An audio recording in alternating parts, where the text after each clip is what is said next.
नमस्कार. आजच्या व्हिडिओमध्ये आपण फिगर ऑफ स्पीच शिकणार आहोत. फिगर ऑफ स्पीचच्या 4 ते 5 सीरीज होऊ शकतात, कारण इंग्रजी भाषेमध्ये जवळपास 20 ते 25 फिगर ऑफ स्पीच आहेत, ज्यापैकी काहीच इम्पॉर्टंट आहेत, पण आपण जर सगळेच शिकले तर काही वाईट नाही. तर सुरू करूयात आजच्या व्हिडिओला. Figure of speech. Figure of स्पीचला मराठीमध्ये अलंकार असं म्हणतात. अलंकार म्हणजे काय? दागिने. दागिने कोण घालतात? दागिने स्त्रिया घालतात. का घालतात? कारण स्त्रियांचं सौंदर्य अजून खुलून यावं यासाठी त्या दागिने म्हणजेच अलंकाराचं परिधान करत असतात. मग अलंकाराचं मराठी आणि इंग्रजी ग्रामरमध्ये काय काम? तर भाषेचं सौंदर्य वाढवण्याचं काम इथे फिगर ऑफ स्पीच म्हणजेच अलंकार करणार आहेत. गीतकार आपल्या कवितेमध्ये किंवा गाण्यामध्ये, त्याचप्रमाणे लेखक लेखिका आपल्या लेखनामध्ये या फिगर ऑफ स्पीचचा वापर करताना दिसतात, ज्यामुळे वाचणाऱ्याला ते वाचनीय होणार आहे, तर ऐकणाऱ्याला ते श्रवणीय होणार आहे. तर मुळात काय, तर भाषेचं सौंदर्य वाढवण्याचं काम फिगर ऑफ स्पीच करत असतात. त्याची एकदा डेफिनेशन बघून घेऊयात आपण. A figure of speech is poetic device which consist in the use of words and phrases in such a manner as to make the meaning more pointed and clear and language more graphic and vivid. Figure of speech हे शब्दांमध्ये किंवा फ्रेजेसमध्ये आलेलं असतं, जेणेकरून त्या वाक्यामधील किंवा त्या कवितेमधील अर्थ आपल्याला अजून जास्त पद्धतीने स्पष्ट होतो. इतका स्पष्ट होतो कधी कधी की त्याची एक इमेजच आपल्यासमोर उभी राहते. ठीक आहे, सुरुवात करूयात पहिल्या फिगर ऑफ स्पीचपासून, ज्याचं नाव आहे सिमिली. मराठीमध्ये त्याला उपमा अलंकार असं म्हणतात. सिमिली म्हणजे काय ते पाहूयात अगोदर.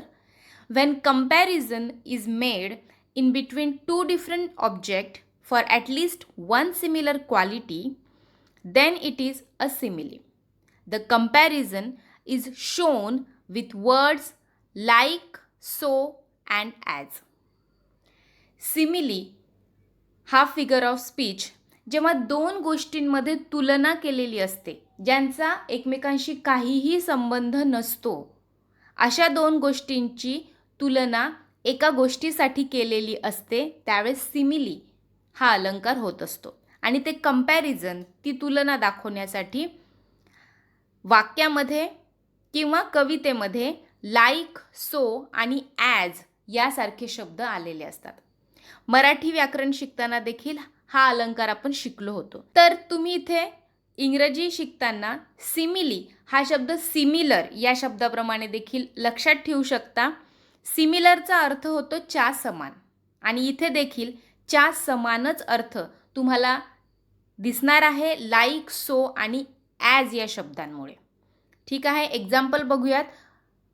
First example, this room is as hot as furnace. आता फर्नेस म्हणजे काय, तर एक भट्टी, पण ती इलेक्ट्रॉनिक भट्टी असते की ज्यामध्ये मेटलसुद्धा म्हणजे धातूसुद्धा वितळून जाईल इतकी ती गरम भट्टी असते. तर या वाक्यामध्ये रूम आणि फर्नेस या दोन वेगवेगळ्या गोष्टी ज्यांचा काहीही संबंध नाही आहे एकमेकांशी, त्यांची तुलना केलेली आहे की ही रूम इतकी गरम आहे जसं की ते फर्नेस, जशी की ती भट्टी. जशी की, च्यासारखे असे जर शब्द तुम्हाला मराठीमध्ये भाषांतर केल्यानंतर जर मिळत असतील, तर ते वाक्य सिमिली या अलंकाराचं आहे, हे तुम्ही इथे लक्षात ठेवा. किंवा वरती सांगितल्याप्रमाणे लाईक, सो, ॲज असे जर शब्द येत असतील तरी देखील ते उदाहरण सिमिली या अलंकाराचं असणार आहे. इथे ॲज हा शब्द आलेला आहे. ठीक आहे. Next example, she is like an angel. ती परीसारखीच आहे. लाईक या शब्दाने च्या समान किंवा च्या सारखी असा अर्थ यामधून निघत आहे आणि तिची आणि त्या परीची तुलना केलेली आहे की ती परी समान आहे. ठीक आहे. अजून एक एक्झाम्पल घेऊयात. Time is as precious as money. आता इथे वेळ आणि पैसा या दोन भिन्न गोष्टींची तुलना केलेली आहे की वेळ ही कशी आहे, पैशाप्रमाणे मौल्यवान आहे. ठीक आहे. तर या दोन गोष्टींची तुलना केलेली आहे आणि ॲज हा शब्द आलेला आहे, त्यामुळे इथे सिमिली हा अलंकार होणार आहे. म्हणून सिमिलीबाबत तुम्ही एवढंच लक्षात ठेवायचं आहे की लाईक सो ॲज हे जर शब्द आलेले असतील आणि मराठीत भाषांतर केल्यानंतर च्या समान, च्या सारखी असा जर अर्थ निघत असेल तर वाक्य हे सिमिलीचं असणार आहे. ठीक आहे. पुढचं फिगर ऑफ स्पीच आहे मेटाफर, ज्याला मराठीमध्ये रूपक अलंकार असं म्हणतात. त्याची अगोदर डेफिनेशन बघूया. Metaphor is a direct comparison in between to object for more than one similarity. आता मेटाफरमध्ये देखील दोन गोष्टींचीच तुलना केलेली असते, पण इथे लाईक, ॲज आणि सो असे शब्द आलेले नसणार आहेत. हाच डिफरन्स आहे सिमिली आणि मेटाफरमध्ये. बऱ्याच जणांना कन्फ्युजन होत असतं की सिमिली कोणता आणि मेटाफर कोणता. तर वाक्यावरून डोळे झाकून जर ओळखायचं असेल तर लाईक, ॲज, सो आलेला असेल तर सिमिली आणि नसेल तर मेटाफर. पण दोन गोष्टींमध्ये कंपॅरिझन झालेली पाहिजे. आणि मराठीत जर ट्रान्सलेट केलं तर काय होईल ते आपण उदाहरण आल्यावर पाहूयात. शी इज ॲन एंजल. याच्या अगोदरचं उदाहरण काय होतं सिमिलीमध्ये, शी इज लाईक ॲन एंजल असं होतं. म्हणजे ती परी समान आहे. परीच आहे असा अर्थ निघत होता का? नाही, परी सारखी आहे असा अर्थ तिथे निघत होता. मराठीमध्ये लक्ष द्या भाषांतर करताना कसा फरक पडतोय. पण मेटाफरमध्ये लाईक ॲज सो तर येणार नाहीच आहे आणि अर्थ कसा निघणार आहे, शी इज ॲन एंजल. ती परीच आहे. इथे तुलना केलेली असणार आहे पण ती गोष्ट तीच आहे अशा पद्धतीने जर अर्थ निघत असेल तर मेटाफर म्हणजेच रूपक अलंकार होणार आहे. ठीक आहे. अजून एक एक्झाम्पल घेऊयात. Time is money. मागच्या वेळेस होतं time is as precious as money, पण इथे मात्र च्या समान, च्या सारखी असे अर्थ निघत नाही आहेत. तर टाईम इज मनी, वेळ हाच पैसा आहे असा अर्थ या वाक्यामधून निघत आहे. ठीक आहे. कंपॅरिझन तर केलेलं आहे पण ती वस्तू तीच आहे असं यामधून अर्थबोध आपल्याला होत आहे. अजून एक एक्झाम्पल सांगते जे की अगदी फेमस आहे सिमिली आणि मेटाफरसाठी. Camel is like a ship of desert. याच्यामध्ये लाईक हा शब्द आलेला आहे आणि अर्थ निघत आहे की च्या समान, च्या सारखा, की उंट हा वाळवंटातील जहाजाप्रमाणे आहे. ठीक आहे. पण मेटाफर जर आलं, मेटाफरचं एक्झाम्पल हेच कसं होईल, camel is the ship of desert. म्हणजे उंट हा वाळवंटातील जहाजच आहे. ठीक आहे. तर हा डिफरन्स आहे सिमिली आणि मेटाफरमधला. मेटाफरचे अजून एक्झाम्पल्स आहेत. माय मदर इज गॉडेस. याच्यामध्ये जर गॉडेसच्या आधी लाईक आलं असतं तर एक्झाम्पल सिमिलीचं झालं असतं. ठीक आहे. नेक्स्ट फिगर ऑफ स्पीच बघूयात आपण, पर्सॉनिफिकेशन, ज्याला मराठीमध्ये चेतना गुणोक्ती अलंकार असं म्हणतात. याची अगोदर डेफिनेशन बघूयात. It is a figure of speech in which inanimate objects, abstract ideas or qualities are spoken of as if they were persons or human being.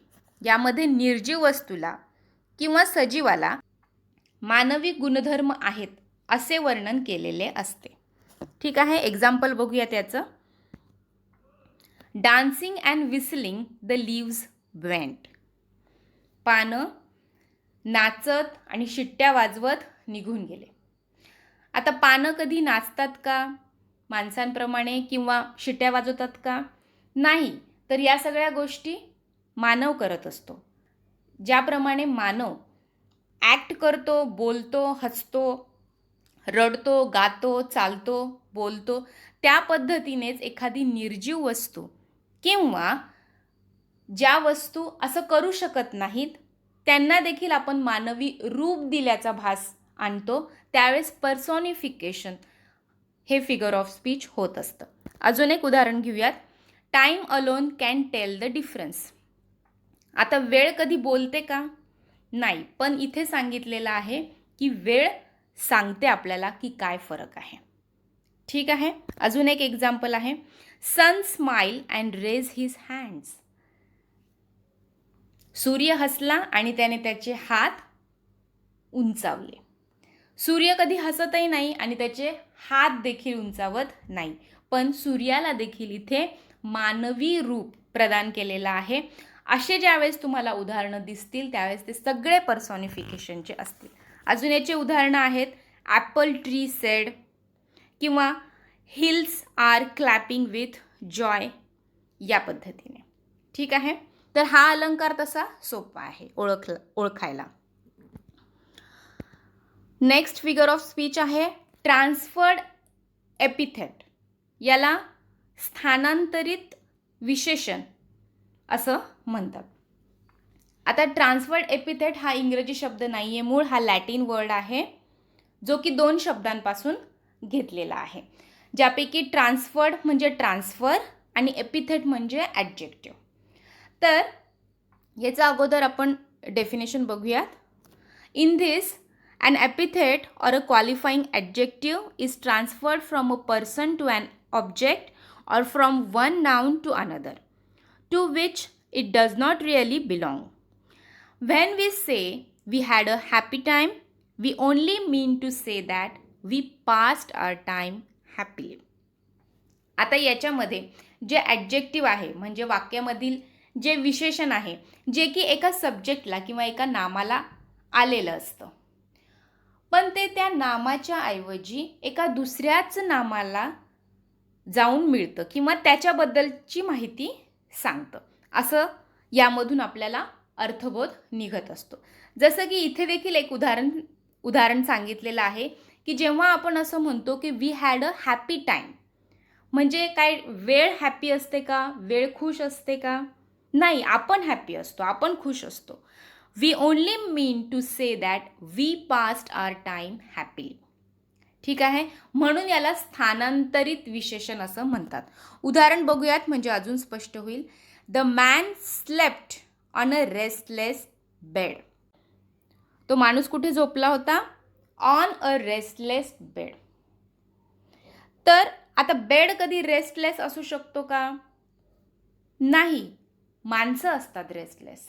पण इथे रेस्टलेस हे विशेषण त्या माणसासाठी न वापरता बेडसाठी वापरलेलं आहे. म्हणजे हे विशेषण बेडसाठी आलेलं आहे, त्या माणसासाठी नाही.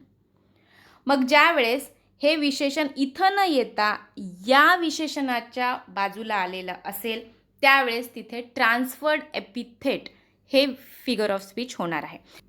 अजून एक एक्झाम्पल घेऊया. द प्लॉमॅन होमवर्ड प्लॉड्स हिज वेअरी वे.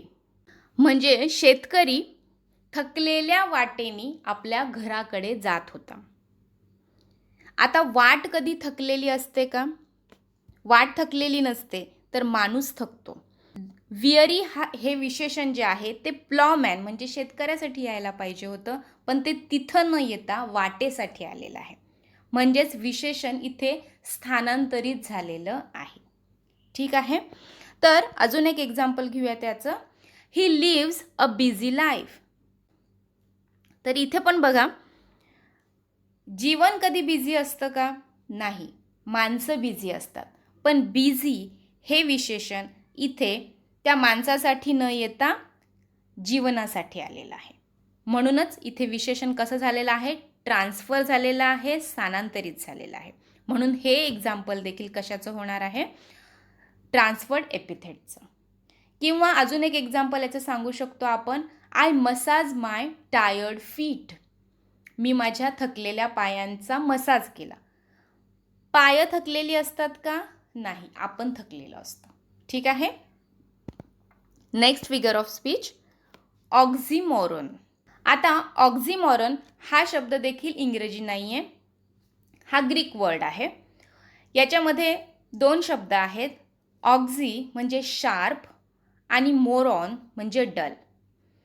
तर याची अगोदर डेफिनेशन बघूयात आपण. An oxymoron is the association of 2 words or phrases which convey opposite meaning.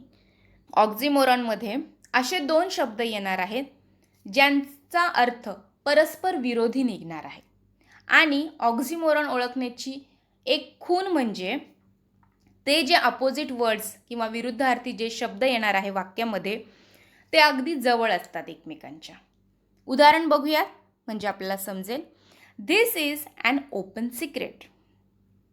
आता जर सिक्रेट असेल तर ते ओपन कसं होईल, आणि जर ओपन असेल तर ते सिक्रेट कसं राहील. ठीक आहे. म्हणजे इथे या वाक्यामध्ये परस्पर विरोधी शब्द आलेले दिसतात, ते देखील वाक्यामध्ये जवळजवळ आलेले आहेत, जसं की इथे. ठीक आहे. अजून एक एक्झाम्पल घेऊयात याचं, ॲकिंग जॉय. आता ॲकिंग म्हणजे दुखणारं आणि जॉय म्हणजे काय, आनंद. आता आनंद कधी दुखणारा असू शकतो का, किंवा दुखणारा कधी आनंद असू शकतो का? नाही. म्हणजेच इथे देखील परस्पर विरोधी शब्द आलेले आहेत. अजून एक example, he is the wisest fool in the country. आता हुशार माणूसच कधी मूर्ख असू शकतो का? नाही. किंवा मूर्ख माणूस हुशार असू शकतो का? नाही. तर इथे देखील परस्पर विरोधी शब्द आलेले आहेत आणि ते देखील वाक्याच्या मध्ये जवळजवळ. तर ही आहे खूण ओळखण्याची ऑक्झिमोरॉन. वाक्यामध्ये परस्पर विरोधी शब्द येणार आहेत आणि ते जवळ असणार आहेत वाक्यामध्ये. तर अशा पद्धतीने आजच्या व्हिडिओमध्ये आपण 5 फिगर ऑफ स्पीच शिकलेलो आहोत. पुढचे 5 आपण नेक्स्ट व्हिडिओमध्ये पाहणार आहोत. त्यामुळे तो व्हिडिओ नक्की बघा आणि आजचा जर आवडला असेल तर नक्की लाईक करा. धन्यवाद.